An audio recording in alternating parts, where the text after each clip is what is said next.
Hello, Marisa. How Hi, Amber. are you going? I'm good. Bit excited for our chat today.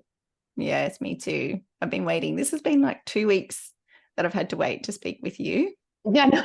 It's been a long time. I know. I So, had to fit it in with, kids on school holidays and, not being here and getting interrupted as, yep. mum Oh, I life is. hear.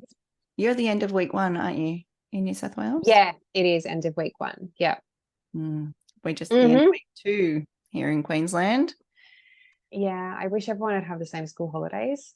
I get really, it's frustrating trying to deal with. You've got clients who have got different school holidays, like you have the different school holidays. So I'm trying to talk to my Queensland client this morning and she's like, oh, we can do next week. I went, yeah, we can do really early. And I went, no, wait, you have to do school drop off next week because you're back at school. I'm not back at school. And yeah, And maybe then our we'll times just try to get change. on the same. I know. This weekend, we Yes. changed this weekend. Yeah. Yeah. It's the one thing I do miss about being in New South Wales or Victoria is having that extra bit of daylight. Whereas now up here, we still stay on the same time. So everybody is still awake at 5 a.m. Yeah, I know. It's so strange that Queensland won't get on board with it. However, you do have much nicer or warmer weather far longer than we have in New South Wales, or at least in Sydney. So there is that. This is very, very true. So for our audience and everybody out there, give us a little bit of background and tell me who Marisa is behind the screens. So I own and run your virtual desk, which I've been doing for 3.5, no, just over 3.5 years now. And, I took the leap into doing this because I have kids and I was a single mum at the time. And where I worked, where I'd been for 11 years, moved to Wow. 40 minutes away when they'd only been 6 minutes away from me. And it was just a push that I needed to take the leap really into doing something different. And I knew I had lots to offer. And it made me. It was the universe saying, hey, like you've been wanting out for ages, so here's your out, take it. And I nearly didn't until my best friend, and it was like, you're really stupid if you don't. So yeah, it's been the best thing I've done, and it's hard. It's hard, and my business has evolved as I've you know gone along the way with everything I've done. And I started this right before the pandemic started, so timing was a Mm. bit but also good because I was at home with the kids because of homeschooling, which is fun. And it it's been it's been a journey. It's been a journey, and now I'm really I've gone from doing that basic admin kind of stuff to doing a lot more social media work. And now I'm really moving into the online business manager space because I have a really long career history of being a PA and EA and office manager and handling ops management. So it's really the space that I love working in. So that's where I'm pointing myself You've now. So transitioned it. yeah, I've transitioned because that's what I love to do. I love to partner with businesses and make their business better. It really is my jam. I'm in my element doing it. And I still do quite a bit of social media management as well because I just package that and I can bulk do that. But yeah, partnering with businesses is really where I love to be. It really is my thing. You've got the perfect personality as well, though, that just gels with anybody, I find. Like you can just kind of, we are so fortunate to be involved in such a brilliant virtual assistant community. And you can just kind of, you envelope everybody in the same love and you just gel. So you're in the perfect place to be able to come in and work with other business owners, and take care of all of the nuts and bolts in the background and make everything kind of streamlined and work a little bit more seamlessly. Like you've just got that. You've got that about you. Oh, that's so nice. Thank you. No, I love you that. you do. You just you literally you've just got it. So I suppose then it also kind of leads me into, for curiosity for anyone else who's in the virtual assistant industry, if it comes to networking so that you can grow your business and obviously let people know who you are and what you do, where do we find you? How do we, you know, like when it comes to networking, what is it that you are doing? Are you getting out there in person? Are you online? Where are you heading for your networking component? Look, I am a social media manager with the worst social media in the world. I I'm like the builder that never finishes their own home. Mhm. I work on everyone else's social media and then I'm like, oh, I'm done.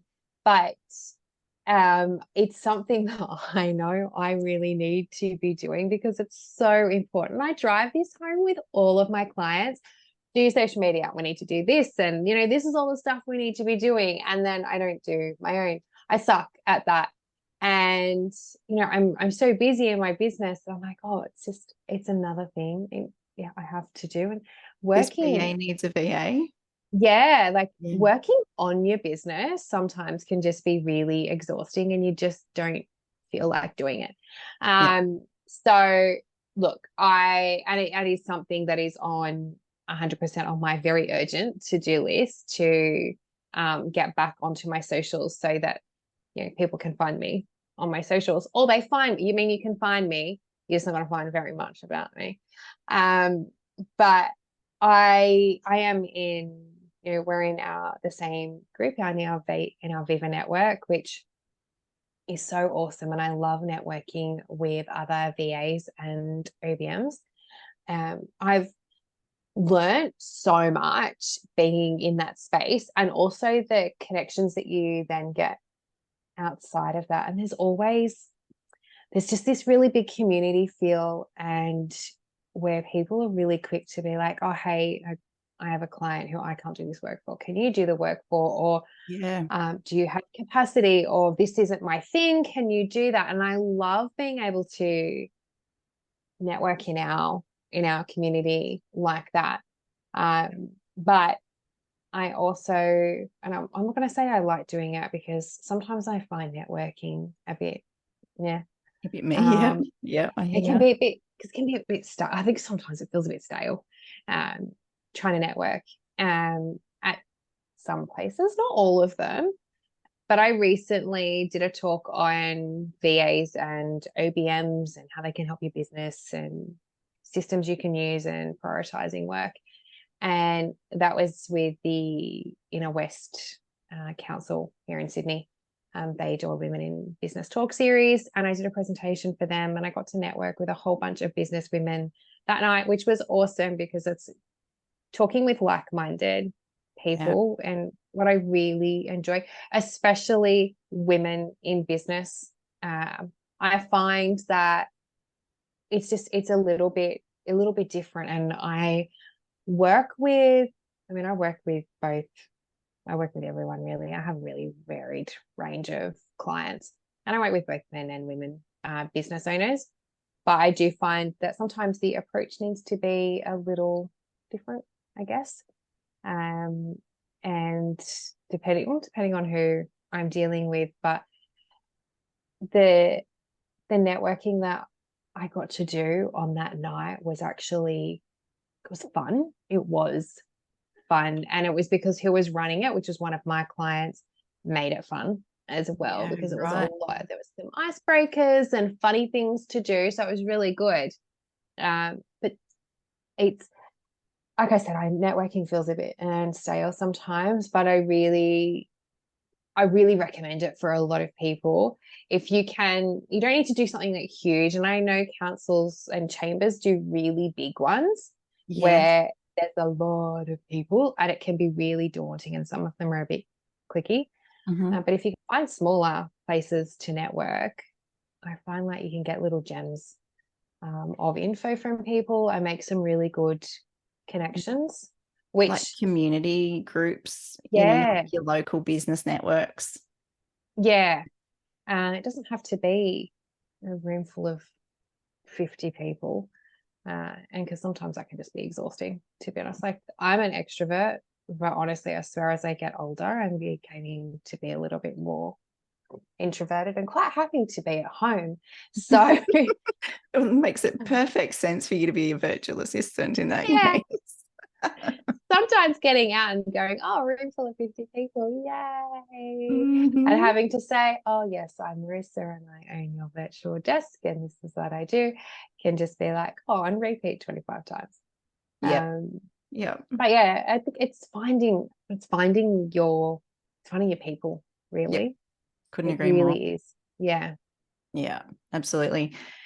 Um, being that you've been in business now, or within the virtual assistant industry, obviously for 3.5 years, um, if you could go back to the beginning, what advice would you give yourself from the start? It's Oh always my an gosh. open question, that one. I would do things. I would 100% do things differently.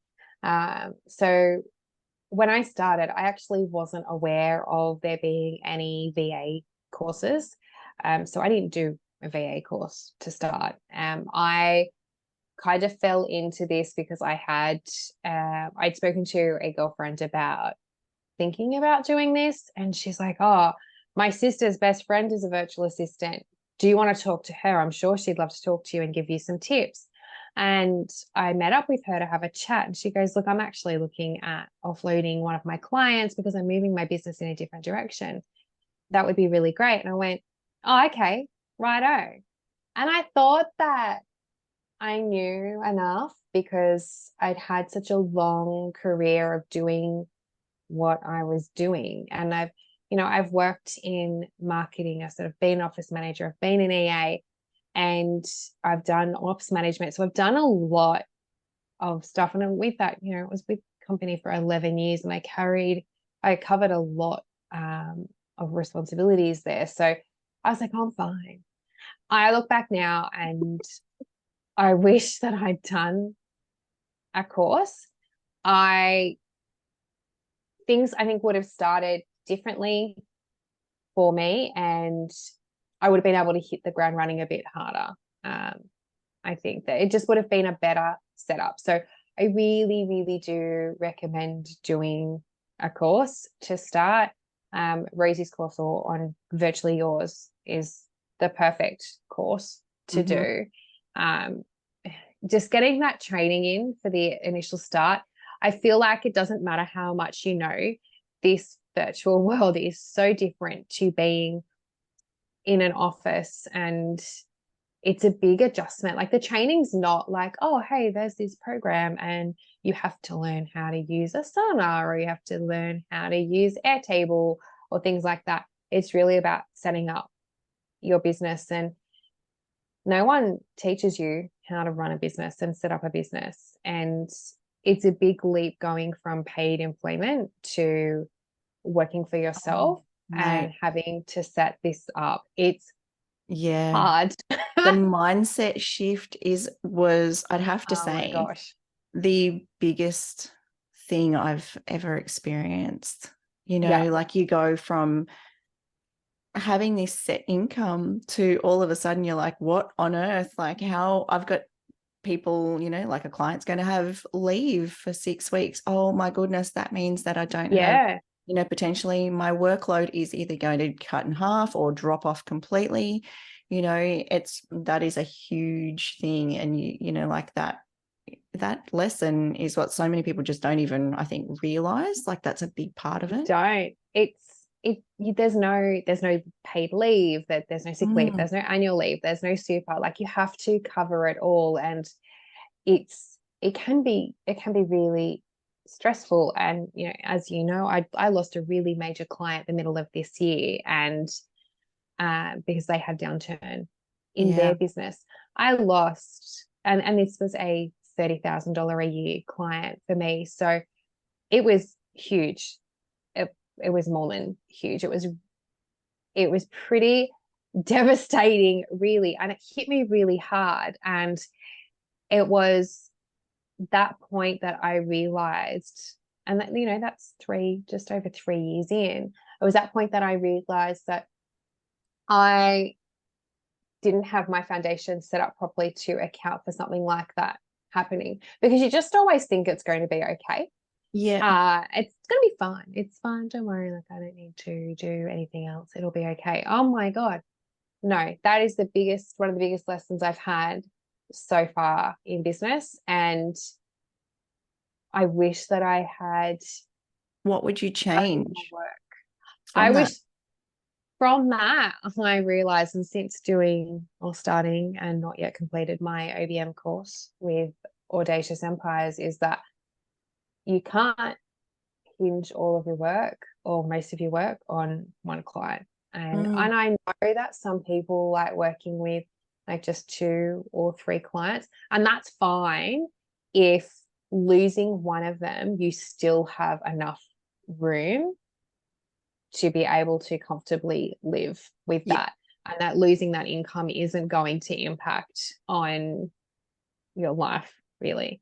Yeah. um, Yeah. and that was the biggest thing. That's what Leanne said to me. She's like, you can't put all your eggs in one basket with one client. And that it was such a huge loss that it was the biggest wake up call I've had.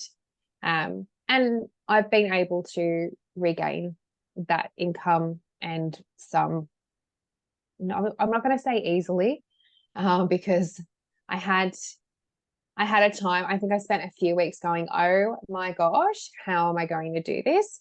But then it all just kind of just all came, it all happened. But, I've done this now over an additional 4 clients, instead of just one. Yeah, And that's so, big. and it's the way that I'm pivoting my business as well, doing more OBM work. We know that there is obviously more money in that, but the skill set is completely different to a VA and very a lot more advanced. So I know as well, if attracting higher paid clients, I've got more buffer. If I do lose someone, and it's really working that out for me and making sure I'm positioning my business in the correct way. But I said I wish that I knew more about business when I started and didn't just think it'll be okay. It's kind of a bit arrogant, really, to be like, oh, it'll be fine. I know what I'm doing. No, it's not. It's been It's a hard. very, very humbling process. I talk a fair bit about going into business being the biggest personal development experience you will ever encounter in your Oh life. my gosh, yes. And as someone who is rebuilt and from an experience like after losing a business, you don't know what you're made of until you are in business and you have a hiccup, really, and that is like something that you experienced. And obviously for you, when all of this came to light, like it was something where, I mean, we as a community could hold you and we could give you that support and that love that you needed. However, there was so much, like to witness that and go, as someone who is external, and it was like, well, hang on, where does that also apply to us? And how does that also affect our businesses? And, we are all in that same boat to sit there and go, hey, you know what? This is an industry where people are experiencing, so much of a downturn with the economy at the moment. And it can happen so quickly and you just don't even realize it. And then No. it's not until you sit there and just go, oh, hang on a sec. I've got these 2 consistent clients and it's great. And we've got this brilliant relationship. But then your business is wholly and solely reliant on their business. Yeah. And it's like the double-edged sword in it. It is. And it's a bit, it can be really daunting, and it's a bit scary, really, because and I'm exactly the same. I see when I hear other VAs and OBMs and say, oh, I've just lost a client because they've got no money and they can't pay, or I've had to fire a client because they're not paying, they can't afford to pay. And it's very sobering because you think that everything's fine and you go along I think sometimes we go along living in la la land. Yeah. Everything's fine, everything's great. But it at any moment, like at any moment, it can be, I'm sorry, I can't afford to work with you anymore, or I don't want this agreement for whatever reason, or I'm moving offshore and because that's cheaper. And Mhm. it's, and you can try and reason and discuss sometimes as much with clients as you want. And I mean, I've lost a client early on to offshore, which, yeah, that was interesting for her. And, I've lost other clients because they've had to take their stuff back in-house because they can't afford it. They've had to rejig things in their own business. And it really, there's nothing certain. And Yep.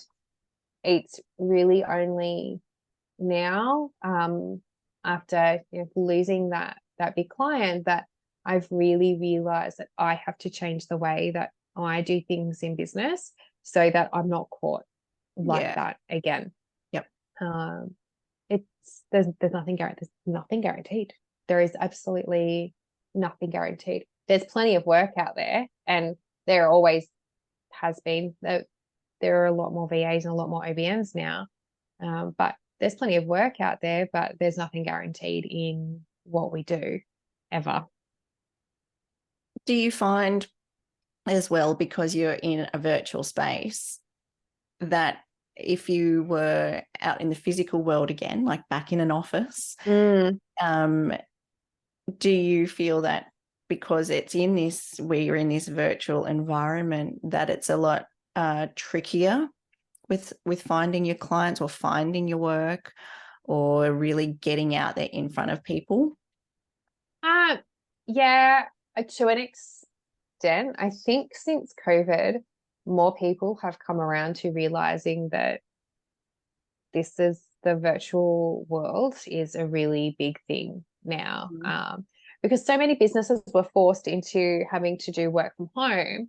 And there were whole companies that had to shut down offices because everyone was working from home. And some businesses have kept how they run their company now that way. Mm. That's what they do. They have a total work from home. Some of them have gone hybrid, and others have hired just co-working spaces for people to come in on set days. And so I Mm. think now more people are realizing that having someone work virtually for them is actually very viable in their business. Whereas, I mean, our industry's been around for a very long time. I mean, Rosie's been doing it forever and a day, but I feel like she's it's, the OG. oh yeah, she is. Yeah. And that's like, you think about how long she's been doing it. It's like, wow, it has really been around for a long time. Mm. It's just that now that it's gained a lot more traction because we had so much work from home. Mm. And I find, I think about the whole, oh, would it be better going back to full-time work and being in an office? And I'm like, I, it's, that is just, it's too hard for me with my kids and being able to do school pickup and everything I've got going on with them, being able to be home. I just, working full time would be so impractical. I mean, and I know that if I wanted to get a full-time job, I could probably very easily. There's plenty of work out there and my skill set would easily cover what it is that I can do. But it's, there's still, enough work out there in our industry. You just have to, sometimes you got to look for it. I'm on enough job lead boards that I see all the leads that come through. So Yeah. it's not, oh, I'm not going to say it's not easy. And we go through periods where it's slow. I think like May, June, July this year was a bit slow with leads, and everyone had said the same thing, but it's thin year. And last year was the same. So it can at times be hard. But I'm also fortunate, and this is the big thing about networking and connecting with people, is that I work with another OBM and I do social media for one of her clients, and she refers lots of people my way for social media work and any overflow that she can't do as well. So that's where networking is so important, and having So those powerful. connections. It's amazing. So yeah, it is. It's not. It's not It that also it's breaks down the hard, but stigma of you oh of yeah, it, you know, like your neighbor being your competition. It really dispels that myth, I think. yeah, Because it literally shows the power in community. And yeah, you are only one person. There is only so much work that you can do. yeah, And you there's another virtual assistant that I communicate with a lot. And it's because her and I do bang on the same thing, yeah, identical work. However, there's only so much that the two of us can do. And our experiences in other areas are also more beneficial to the yeah, other person. And yeah. it's, you know, it really does. It actually just, if anybody is questioning that, you know, like your neighbors are not your competition, because No, these guys are the ones who are going to pick you up when you fall. They're the ones who can go, you know what, I can't do that, or I don't have the capacity, but I've got someone who can do that for you. that's the thing I find with this industry. It's not about cutting down the next person. Yeah. It's the most amazing community, and I've said this for so long, that it's so nice and welcoming. It's warm, and everyone's here to help everyone else. And I mean, we're in our chat with Viva, and anyone who needs help, there's always someone who's got some way to help. They've got an answer or something they can, or somewhere they can direct them to. And it's not about, I'm better than you and I'm going to get this client and you're not going to, and I can do this and you can't do that. It's always about helping, and also then going, hey, I like I said earlier, like, I can't do this. Do you have capacity? Can you take on this client? Or also being able to say, I can't do this part with this client. Can you collaborate with me, or can you work with me on them? And it's so different to a lot of other industries, and so different to a lot of other business competition. Yeah. It's Very much not, so. it's not that dog eat dog world in with this. And that's what I love about it. I love being able to say, hey, I've got this problem, and no one's sitting there going sucked in. They're like, hey, how can I help you? Like, What you would they get want to help. back in the real world. Yeah. Yeah, A it lot of is. that. Yeah. I do wonder if that's, you know, because in so many aspects we're isolated, and everybody Oh, yeah. understands that. Everyone knows it's like, you know, and you don't have that ability to go to just somebody else in the next office or the next desk and be like, hey, can you have a look at this? And you don't have that physical connection with people. So you don't even have, I think comparison is has a very different meaning as well, Yeah.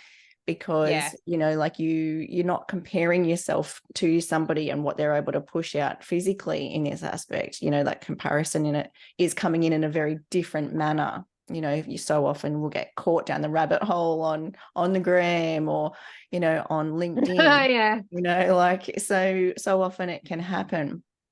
Yeah. And I miss that. That's the part I miss about working in the office, is not having that other person I can go to and go, hey, can you just have a look at this? Or I'm stuck. I need your thoughts, opinion, anything. Because sometimes, it's a 5 second, oh, have you looked at it this way? And you go, oh, okay, fine. And, your block is unblocked, Yeah. and you can just get on with it. That's so much harder working virtually. And it is the one thing I really miss. And like I said, I'm an extrovert, so the human connection for me is really important, and Yep. I miss not having that, which is why I love our community, because we actually get to still talk. I feel like we're still connecting, and we still have that help. And instead, like, all of us are in that same boat of working virtually, so we're very willing to help everyone else in that as That well. connection also really also really brings back to the networking in person. You know, even if you can only do it once a year, being able to get out and physically connect with humans. Oh yeah. And if you've got the capacity where you operate from a laptop, it, knowing that you can pick that up and go and work in a cafe, or, have that physical, that literal connection with people and their energy, just to be surrounded by it every now and then. It Yeah. is so, so important for our mental health, because obviously Huge. being virtual, we are isolated, but, it's not out of a negative, it's not like we're being forced to be at home, but this is where we operate from. No. Not like when we're in COVID do. and we spent like 18 months at home, like, in the bubble, the 5-kilometer radius. Yeah. So one personal question I have for you, Marisa, what are you most passionate about in your life, and what brings you the most joy outside of your business? Oh, what am I most passionate about? Mental health is actually a really big passion of mine, and I am a mental health and eating disorders advocate. I've been through my own eating disorder and mental health battles, so I am really, really big on talking about it. I talk about it a lot. I'm very open with all my own stuff that I've been through, and I am really open into talking with other people, other organizations about that as well. I've recently done a talk at Reby Juvenile Detention Centre to a group of teenage girls about that as well. So it's a really, really big passion of mine. And it would be if I could, if I had, all the money and I could do whatever I wanted with my life, I would probably aim my career in that direction, to be able to work in the mental health sector with advocacy and raising awareness and speaking and talking. And I'm lucky as well, though, in my business, that I've been able to connect with some clients who are in that space. So I feel like I get my itch scratched, I guess, with that as well. But that is my really, really big passion outside of work. We're calling it work outside of my business. Yeah. It's not work. It's really, it's weird saying outside of my work. I'm like, it's not, it's my business. Outside of my business, really. Other than that, my kids, because I've got two, and I do this because of them and for them. So they're always going to be my number one, as much as they drive me up the wall. As someone who is on the second Friday of school holidays, I wouldn't know what that's like. Oh, no. Goodness me. Yeah, that's fine. Let's get excited about that, because we've still got then the 6-week holidays to come. Like, oh my goodness. I'd like to know how many clients I can add into my schedule between now and December. Thanks. Yeah. No, because it's like, so it's basically between mid-December and January. You'll be getting that much done.